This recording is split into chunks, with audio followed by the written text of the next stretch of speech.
Welcome back to Scaling Legends. I'm Justine. And I'm Nicole. And today we're doing a deep dive into something that is honestly pretty heavy. So let's go back to February 2026, just a few months ago. Right, during that brutal freezing cold snap we had. Yeah, exactly. The one that basically gripped the entire city. So during that cold snap, a senior citizen was found dead in her apartment. This was at the Upaki 6 building in East Harlem. God, yeah. Just an absolute tragedy. It really was. And the thing is, this was not just some sudden unforeseeable accident, it wasn't a freak occurrence. Her building had experienced severe documented heating problems for years. Years. Literally years of complaints. Right. And just 2 weeks prior to her passing, a pipe had burst in the building, which completely flooded the apartments and obviously exacerbated those freezing temperatures. Which is just, it's horrific. And that human cost is really the stark physical manifestation of a massive system that is fundamentally breaking down. The infrastructure is actively failing the very people it was built to protect, and the decay has reached a point where it is, literally life-threatening. And that is exactly why we are starting here today. Because before we talk about budgets and pipelines and contractor bids, we have to look at the devastating human reality on the ground. Yeah, you have to anchor it in the real world first. So the staggering numbers behind this tragedy are what we're looking at today. The New York City Housing Authority, NYCHA, is currently sitting on a $78.3 billion 20-year repair backlog. Which is just... Let me just repeat that number, because the first time I read it, I honestly thought it was a typo. $78.3 billion. Yeah, with a B. And the fight over who actually pays to fix that backlog and how that money is deployed is getting incredibly volatile, especially as the political and economic landscape just completely shifts beneath our feet. Right. So the mission for our deep dive today is to really unpack this collision course. We've got New York City's massive public housing repair needs on one side and sweeping federal budget cuts coming out of Washington on the other. It's a perfect storm. It really is. And we're going to look at what this all means for the construction industry. Right. How contractors are trying to navigate this total chaos to actually get the work done. Because someone still has to do the work. Exactly. And to make sure you know exactly where the factual foundation of this conversation is coming from, all the figures, the statistics, and the trends we are discussing today come directly from Smart Business Automator's Market Intelligence Report. Grounding this in the hard numbers is so essential. The scale of the problem is so vast that without that raw data, it's honestly difficult to fully grasp the operational nightmare unfolding across these properties. It's so true. So whether you are a contractor looking at your 2026 pipeline, trying to figure out where the reliable money actually is, or, you're just someone trying to understand how a $78 billion crisis unfolds in real time, we are going to break down exactly what is happening. Where do we even start with a number that big? Well, before we look at the money, we have to establish the physical reality of what exactly needs fixing. We have to move from that tragedy at Upaki 6 to the system-wide failure. So out of that $78.3 billion need, Nicole, $42.1 billion is required immediately. Immediately. As in within 1 year. See, think about the proportion there. More than half of the total 20-year projection is needed just to stop the bleeding today. Right. That tells you this isn't about upgrading kitchens or putting on fresh coats of paint. This is about structural survival. Yeah, to give you a sense of what that bleeding looks like on a purely logistical level, there are currently over 600,000 outstanding work orders across the system. 600,000. And what's fascinating here is the specific composition of those work orders. We are talking about 77,000 open work orders specifically dedicated to mold and leaks. Wow. And there is a vital legal context that makes this even more dire, Justine. There has been a class action lawsuit regarding mold in these buildings since 2013. Oh, right. I remember reading about that. Yeah. A special master was actually appointed by the courts, and NYCHA is legally required to hit a 95% compliance rate for mold remediation. Okay, but their actual compliance rate currently sits at 7.7%. Yeah, 7.7% compliance against a 95% legal mandate. It's a total failure. And it doesn't stop at mold either. The heating systems are failing at a rapid, really accelerating pace. There were 36 unplanned heat outages in October 2025 alone. Just in October. Yeah. Compare that to just 4 unplanned outages in October 2024. That single spike affected 13,000 tenants during single-digit temperatures. That is terrifying. It is. Add to that the chronically failing infrastructure across get this, 3,163 elevators, and a documented history of officials falsifying lead paint inspection records. All told, 360,000 residents are living in these conditions right now. It's just an unimaginable scale of decay. Okay, let's unpack this, because to me, this sounds like a sinking cargo ship. The crew needs $42 billion just to patch the critical holes in the hull before they can even think about starting to bail the water out. That's a great way to put it. But honestly, if I'm a construction company or a contractor looking at 600,000 work orders, I don't even know how to begin bidding on or prioritizing this. It sounds less like traditional construction and more like, I don't know, emergency battlefield triage. You know, it's actually worse than standard triage. How so? Because in triage, you eventually stop the bleeding and stabilize the patient, right? Here, because of compounding deferred maintenance, the bleeding is actively accelerating. Oh, I see. When you defer maintenance on this scale, non-compliance ceases to be a mere administrative failure. It becomes a structural failure that compounds over time. Give me an example of how that compounding works on the ground, like in a real building. Sure. Take a simple roof leak. A small leak ignored for a year doesn't just stay a small leak. Right. It becomes a massive mold infestation, which rots the drywall. The moisture then compromises the internal wooden framing, or, it rusts the steel studs. So it spreads into the actual bones of the building. Exactly. So by the time a contractor actually gets the work order, they aren't just patching a roof anymore. They are tearing out walls, they're abating hazardous mold, and rebuilding structural supports. Which means the cost just skyrockets. The cost to fix it doesn't just increase linearly, right? It multiplies exponentially. That compounding decay is exactly how you arrive at a $42.1 billion immediate emergency need. Which is just wild. And the thing is, you can't fix $42 billion worth of immediate structural damage without capital. You need money to pour the concrete, fix the boilers, and remediate the mold. Absolutely. Which brings us to the transition from physical decay to financial reality. We are looking at a massive political collision course. NYCHA heavily depends on federal funding.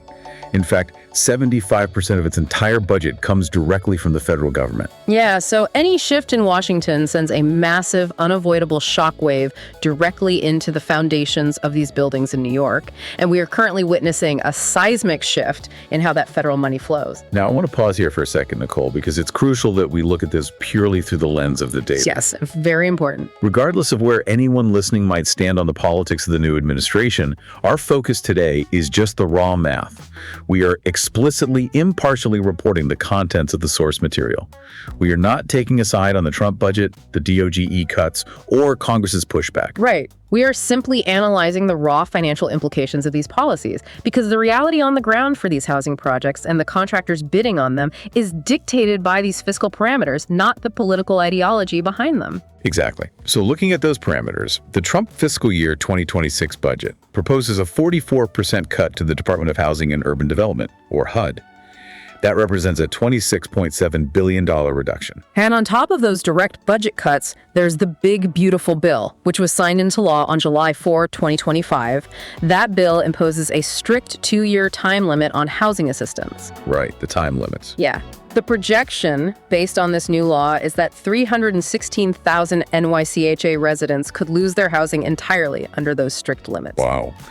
Furthermore, the newly established Department of Government Efficiency, DOGE, has outright canceled green retrofit grants and affordable housing developer grants. Just completely canceled them. Yeah.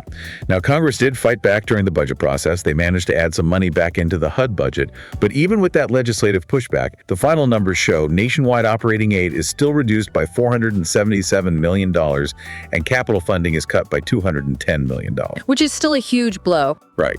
New York City Council member Chris Banks described this situation purely as a doomsday scenario for public housing, period. And from an analytical standpoint, policy dictates funding, and funding dictates the physical environment. Exactly. These reductions mean the traditional financial lifelines that contractors and housing authorities have relied on for decades are being severely constricted or just entirely severed. So what does this all mean for the pipeline?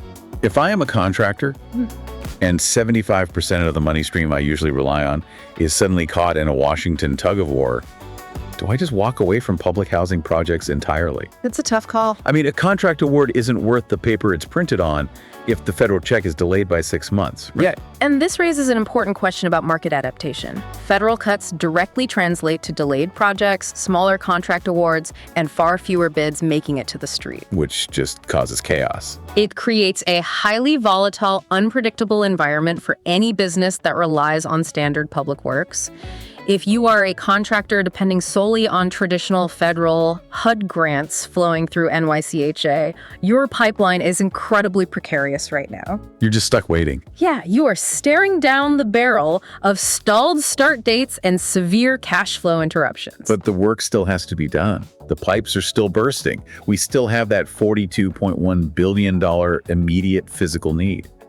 So if the traditional federal funding is shrinking and politically volatile, how is the gap being filled so that critical repairs can actually happen? Well, the gap is being filled by a massive pivot toward private capital. Okay. Specifically through a conversion program called PAYCT, that stands for Permanent Affordability Commitment Together. PAYCT. Essentially, private developers and private management companies are stepping in to take over the operational control of these buildings, and they're bringing private equity with them to fill the void left by those shrinking federal dollars. Here's where it gets really interesting, because the numbers behind this pivot are just massive. Already, $7 billion in PAYCT financing has successfully closed. Wow, $7 billion already. Yeah.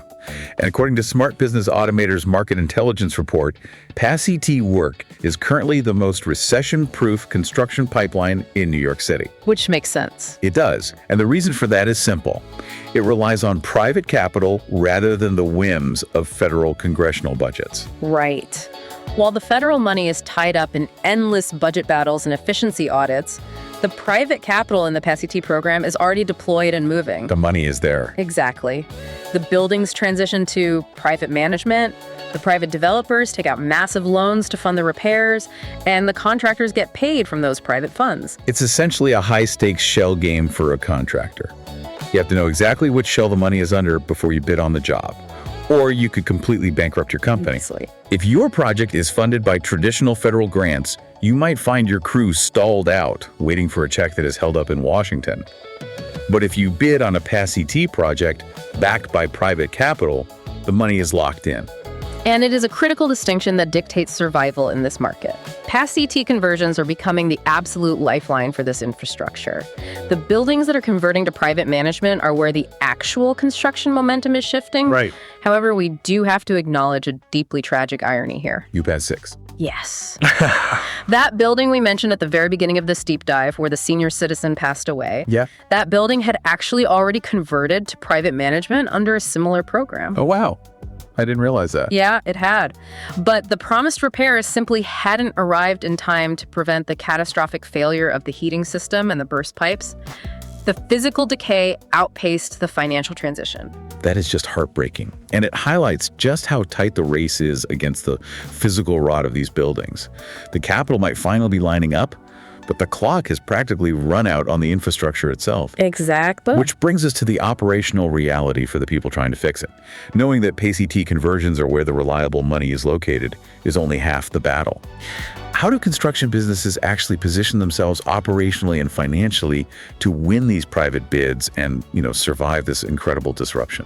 So the first pillar of survival is financial cushioning. When you have government funding delays or you are navigating the really complex transition period between public and private management styles, contractors desperately need capital to bridge the gap. They need a safety net. Right.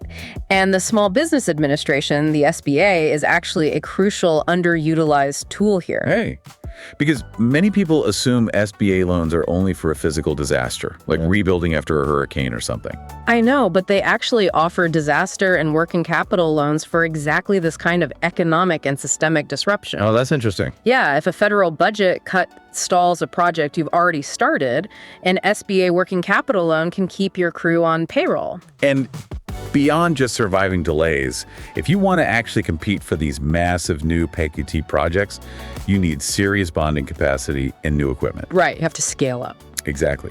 You can't bid on a $50 million private overhaul if your bonding capacity is only $5 million. So SBA 7A loans are specifically designed to cover those bonding increases and the heavy equipment purchases needed to scale up and compete for those larger privately backed contracts. But financial capital is only one piece of the puzzle, Justine. Oh. The second pillar is operational scaling. Okay. These PTT projects are incredibly complex compared to standard public jobs. They have strict compliance standards, massive documentation requirements, and highly aggressive timelines dictated by private investors. Because private equity wants a return.